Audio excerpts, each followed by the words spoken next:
Okay, so third part. I think this general topic could be quite long, so I might just focus on recap and then maybe we discuss deeper, further open questions next week or some other time, because there are a lot of open questions still. But basically, the idea is so last week we talked about these three topics from the focus week. Now, Jeff just talked about this topic here. And then I'll have prepared another Excalibur board on basically this part of the topics, which is about causal interaction, goals, and how the layer 5 outputs could realize goals, and how columns can communicate goals with each other.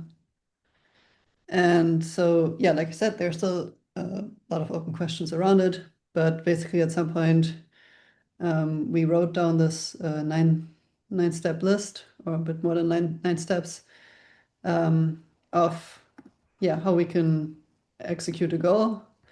And so I just went through typing that up and making figures of it, and through that it became a bit clearer for me again what the one path and what the other path could be and how that relates to target pose and goal state, and maybe it helps just kind of framing the discussion a bit more again. So just as a recap from what we presented on the demo day, one kind of key terminology clarification we made was that previously we always talked about just goals, but we realized that there are really two kind of types of goals. One is changing the pose of an object, so the location and orientation of something like the stapler, where it should be on the table or where your hand should be in the world. And the other one is a goal state, which is actually changing the state of an object, like the stapler being opened or closed, or the switch being flipped on or off, or your hand being a fist or open hand. Is that terminology clear? So one of them is behavior, like the goal state is like a target state and a behavior, and the other one is just in the morphology, space, compositional stuff. Yeah, so this would not be represented within a model, or it could be a temporary model of where the stapler is on the table, but you normally not learn a model of all the possible poses an object can take in a scene. Versus this, yeah, like you said, if you have different states of a morphology model, like the light being switched on or off, the goal would be to go from one to the other state, or in a One behavior. way to think about it is that I think is like this when we use the word state now, it's really part of the permanent model of the objects. Yeah. Um, it's not a temporary composition. So you can think of it that way. The one on the left, that's like, well, that's where the stapler is right now, but it's not really. We don't want to call that a state of the stapler or the state of the table because it's just a temporary compositional object. Where the one on the right really is there's a model and there's multiple states in that model, and you can go between those states and it's consistent. Um, yeah, Okay, so so the one on the left is the one that would happen in the HCC stuff. probably right. But that's not what derived this. It was just derived as we found ourselves using the word state. And sometimes, well, I want to have the state of the table where the plate's on the left, or state of the table, the plate's on the right. And we found that turns out that's the wrong language to use for that. So we're not going to use that as a word state anymore. We're going to, because we got getting confused. Mhm. So we're going to say that's just changing a pose, target pose. Yeah. And it Um, seems like this and this, they will require different solutions. So to get the object into a target pose will likely be a different solution than to get the object into a target state. but at least we know the different representations, right? The one on the left would be sort of hippocampal, and the one on Yeah. the right is behavioral models and morphology models. Okay, thank you. And so, yeah, this kind of nine-step list, I split it into two sections. One is the required learning, and then the second part is executing um, the goal or target pose. Uh,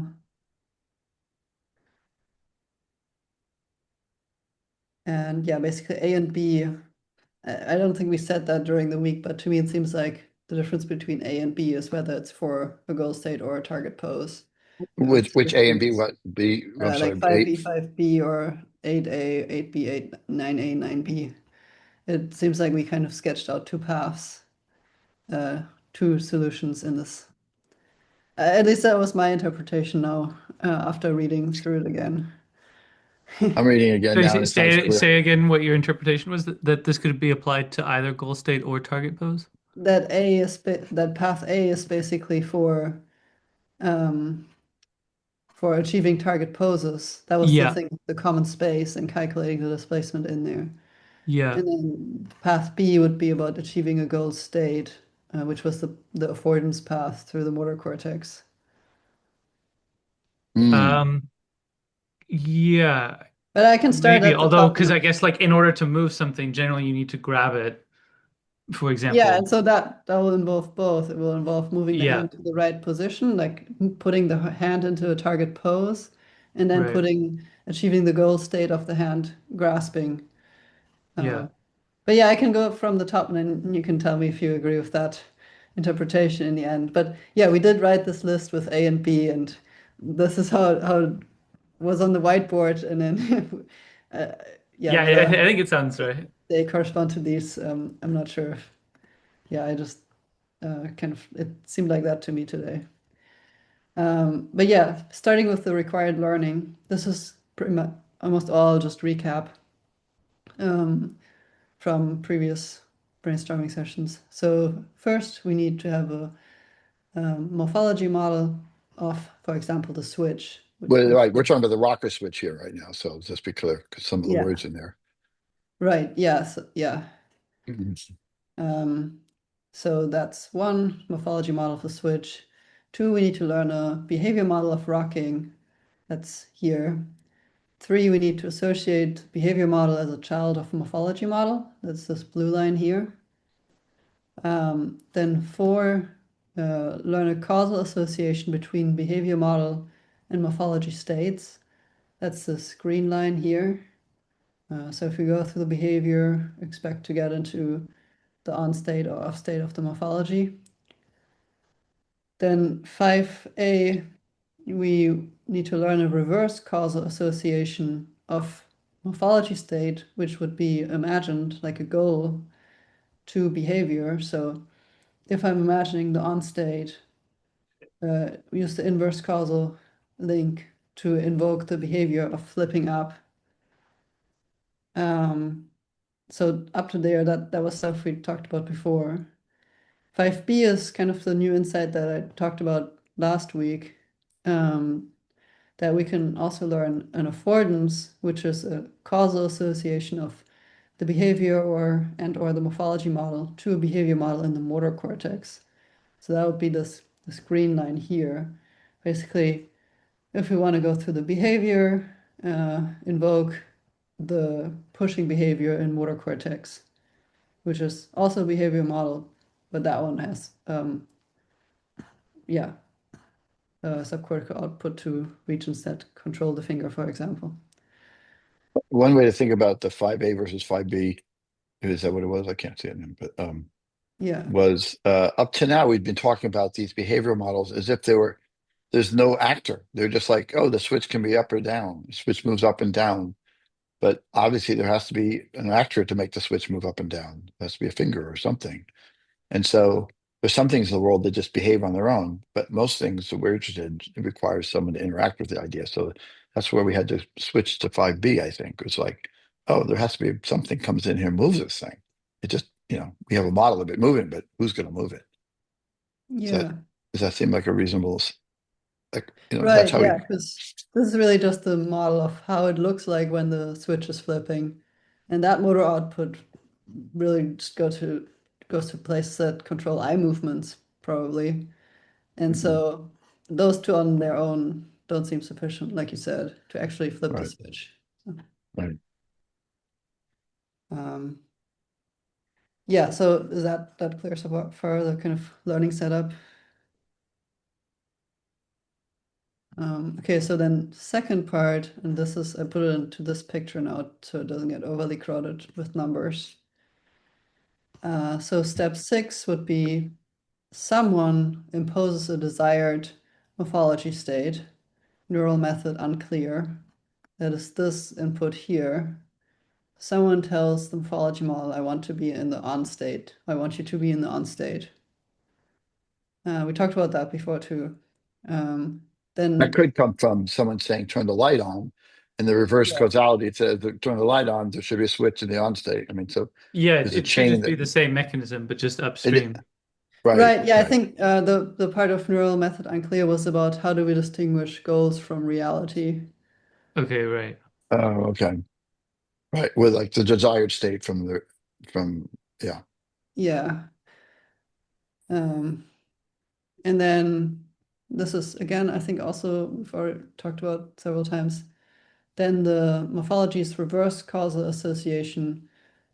So this line here can invoke the behavior model. During the week, we had a bit of discussion on what exactly it invokes, if it invokes the first state in the behavior model or the last state we want to get into, or just a sequence. I don't think I we don't think we came. got back to that point, did we? Yeah, we didn't come to a conclusion there.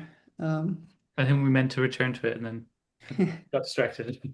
but yeah, maybe we return to it sometime. Um, and then, so yeah, somehow this behavior is then invoked to get into, go through that flipping up behavior. And so 8a would be, we use the behavior or morphology model to specify a target pose in a shared space. So that would be this output here. I'll go to the detailed graph down there in a moment, just to go through all the arrows here first. 8b would be to use the affordance to invoke the behavior model in motor cortex. So here, so when the flip up behavior sequence is invoked, that then invokes the pushing behavior sequence in motor cortex. And then 9a, I'll say in a moment that that was a connection I didn't put in here, but basically motor model passing the current pose off the limb so that this region knows where it currently is. 9b would be the behavior model in motor cortex invokes an actuator specific motor primitive. So essentially, this column is connected to the right hand index finger, and it invokes a specific motor command for that finger. So So once the finger's in the right pose, right, what should it yeah, do? yeah, Separating out, getting it to the right pose, then executing the behavior. right. And so, yeah, what does this mean concretely? So the A path, as I call it for now, would be we have visual cortex or some non-motor cortex part communicating a target pose in a shared space. I think we weren't really clear on whether that pose, like we were kind of flipping between whether that's a pose of the sensor or if we can also specify a target pose of an object here. And also whether it's a displacement or a location we were Yeah, flipping on as well. right. So in this case, I think it would. So what I drew here now would be it would be a target location and Yeah, orientation. that's I think how we originally described it. And then later we were Yeah. like, oh, everything's maybe displacements, and then we didn't really come back to this and totally clarify what Hmm. our position was. Yeah. And then we said we also need to know the current pose.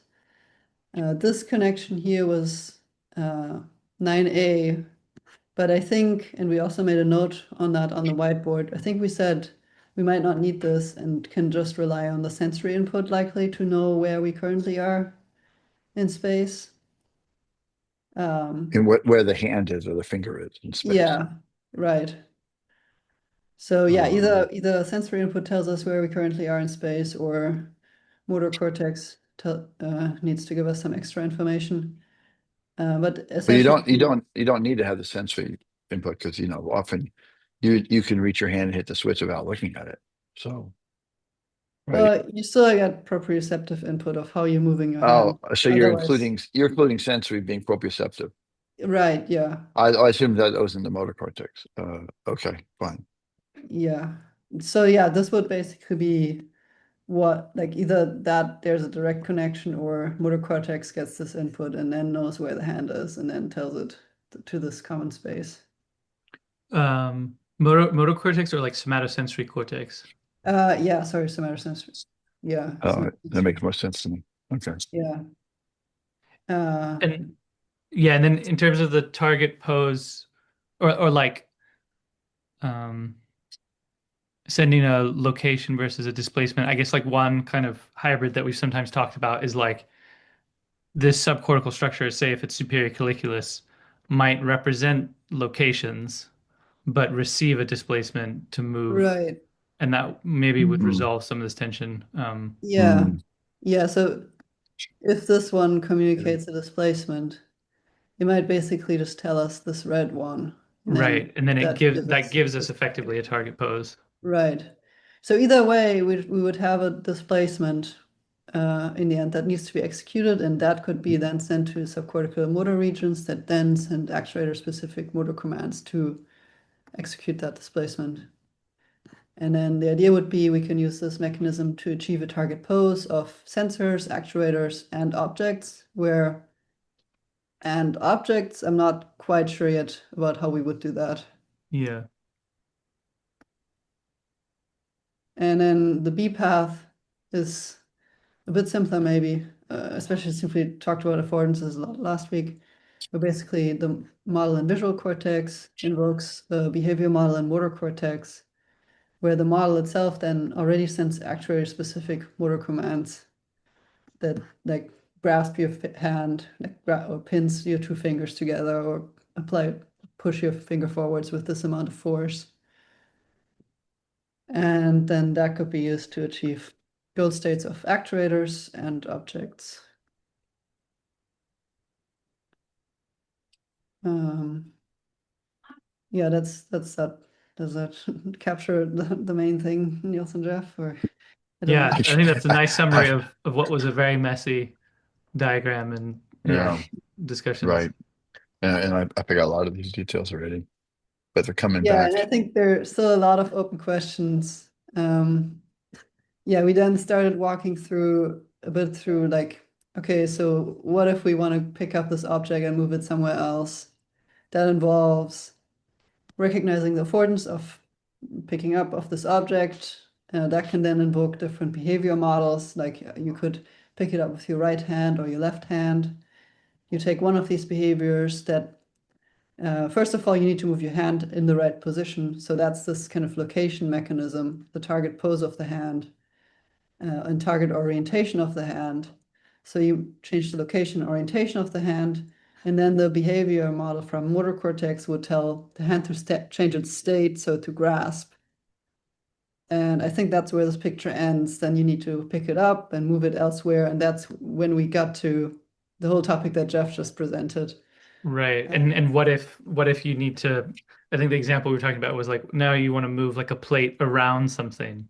Like Yeah, who is orchestrating the fact that there's an yeah. obstructing object and planning a path? And then if you're moving the plate, how do we keep it level? How do we avoid knocking it into something else? How do we pick it up with the right force?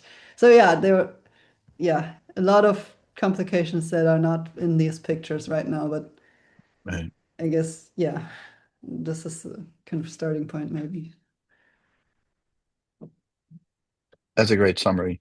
Um, it may not feel like a summary if you're just sharing for the first time. It feels like really complicated, and it is.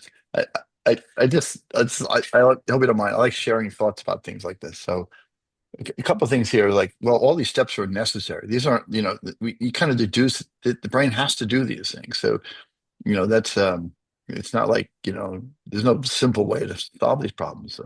They're complex like this. And the fact we can map it onto neural mechanisms and our models is pretty good. Um, Another thought about it is that if I think about what's really essential for the future of mining, building machines that are really adept at doing manipulation and visual things in the world, what strikes me as key is the models, the behavioral models, the affordance models, the morphological models. This is the key, the power of the whole system. And then once you get down to this sort of subcortical stuff and figuring how to, the trajectory of the arm to get into the right position and so on. That can be done lots of ways. And in the end, we might do some just, fear forward engineering type of stuff. And so that's not what the key of all this is, but the power comes from saying, oh, any system that can recognize affordances and to achieve goals is pretty damn powerful. And exactly what kind of manipulative systems we have and what the embodiment is and how we actually figure out how to move the mechanicals of an arm or whatever are really secondary. But it's really having the right knowledge about the world is the key to success of the future of modeling. Well, that's my opinion. I just thought I'd share it with you because you might be looking at this going, holy shit, how are we ever going to do all this stuff? It's so complicated. Maybe you think that, maybe not. Maybe that's what Tristan's about to say. He's raised his hand. But I don't want you to feel that way. No, I just have a question, but maybe it's a can of worms. Everything you just said, this like really nicely put to me like, okay, somatosensory cortex, motor cortex, visual cortex, how those large regions are working together. My question is about abstract thought. Is it a replica of these mechanisms, but in the prefrontal cortex that model the rest of the brain, or what's your thoughts? What are your thoughts, Just real Tristan? quick, can you solve the abstract thought and I'm the consciousness? abstract. We keep kicking that can down the road, right? How long can we kick the can? Keep kicking the can down the road about abstract thought. Well, clearly what we do a lot is, let's forget about abstract like mathematics. Let's say abstract like you're trying to imagine how to do something and don't want to act yet, right? So you can imagine somehow we're able to imagine all these things and see what would, could I move the plate this way? Can I get it that way? How would I lift it up? And you can imagine all that without doing it. So if you call that an abstract thought, the systems absolutely has to do that somehow. And that would involve all the same models, just not somehow running them disconnected from reality. That doesn't seem like a hard problem. I mean, it might be biologically, it might be very messy, but conceptually, it's pretty straightforward. So if we want to limit ourselves to abstract thoughts about imagining achieving goals like this, I think we'll have a path. This all relates to that. We'll have a path to do that. If you want to say, well, abstract thought, like, why do people attack other countries and what's the solution to, nuclear proliferation? Well, that's maybe not in today's discussion. I mean, it still seems related in the sense that we can have models of things that have different states, and depending on which state the object model is in, that influences the state of another model, like emotional state of a person, or I don't know, decisions someone else makes, or and then these kind of causal connections, you can play through them in your mind, and maybe come to certain conclusions or figure out solutions that way. Yeah, somehow you can play through these things without doing it. Yeah, that was a very abstract answer, but abstract. Yeah. I think it's damn cool that we came up with this idea of affordance models. That seems like super powerful. Same as our other models. Oh, we just added this causal link. It was really cool how we came up with behavioral models. So these are like the core ingredients for doing all this stuff. And then somehow we can run these things without actually doing them. And that's pretty cool too. Yeah. I don't know if Yeah, and I that's guess what you maybe meant just by on abstract thought, I feel like maybe the one of the key things for that we didn't really talk about with these diagrams is kind of the movement aspect and how you're moving through abstract reference frames, because that feels like that kind of almost defines it as an abstract space. But we don't have yet a good definition of an abstract reference frame, right?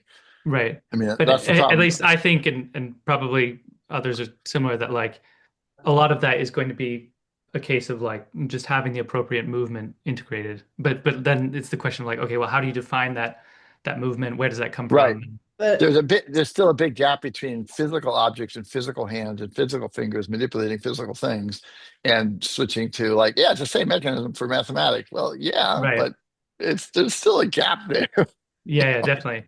I'm just highlighting because you're asking about abstract thought, Tristan. I feel like one of the key things to understanding that, which I think is that, which isn't in those diagrams. But I agree with, yeah, what like Vivian and Jeff were saying, that like the causal links and imagining is of course also a part of abstract thought. And I guess I was saying or highlighting or whatnot is that we have a, there's a clear model now that seems like here are the cortex regions that do these functions, and we have still leftover cortex to do the Right, abstract things. We right, haven't run right, out of cortex, so like that's a right, lot. right. That's I guess what I'm saying. That's a good point. That's a good way. We haven't run on cortex.